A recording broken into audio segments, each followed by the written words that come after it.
ഫാസിസ്റ്റുകളുടെ കടുത്ത ഇടപെടലുകൾക്കിടയിലും മതേതര മൂല്യം ജനമനസ്സുകളിൽ ഇന്നും നിലനിൽക്കുന്നതാണ് നാട് ഐക്യത്തോടെ മുന്നോട്ടു പോകുന്നതിൻ്റെ അടിസ്ഥാനമെന്ന് CMP general secretary CP John അഭിപ്രായപ്പെട്ടു. ജില്ലാ പഞ്ചായത്ത് പിലിക്കോട് ഡിവിഷൻ UDF സ്ഥാനാർത്ഥി കരിമ്പിൽ കൃഷ്ണന് വോട്ടഭ്യർത്ഥിച്ച് വറക്കോട്ട് വയലിൽ നടന്ന കുടുംബസംഗമം ഉദ്ഘാടനം ചെയ്യുകയായിരുന്നു അദ്ദേഹം. കേരളത്തിലെ ഏറ്റവും വലിയ ടൈൽസ് ആൻഡ് സാനിറ്ററി വെയർ വിൽപ്പനക്കാരായ ABC group, ABC sales corporation, BC road, Kasaragod.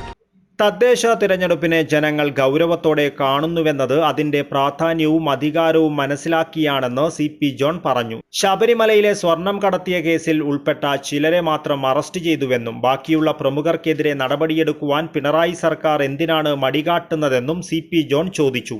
നഷ്ടപ്പെട്ട ദ്വാരപാലക വിഗ്രഹം പൊതിഞ്ഞ സ്വർണം ഉൾപ്പെടെ ഇനിയും കണ്ടെത്തുവാനായില്ല. ഇത് കണ്ടെത്തിയാൽ പലരുടെയും പൊയ്മുഖം അഴിഞ്ഞു വീഴും. അതിനാലാണ് അന്വേഷണ ഏജൻസികൾ നടപടികളിൽ അമാന്തം കാട്ടുന്നതെന്നും അദ്ദേഹം ആരോപിച്ചു.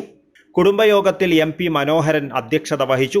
DCC vice president advocate KK Rajendran, KDP ജില്ലാ president Ravi Kulangara, CMP control commission chairman VK Raveendran, N Appu, PK Vinayakumar, Pilicode division ജില്ലാ പഞ്ചായത്ത് സ്ഥാനാർത്ഥി കരിമ്പിൽ കൃഷ്ണൻ എന്നിവർ സംസാരിച്ചു.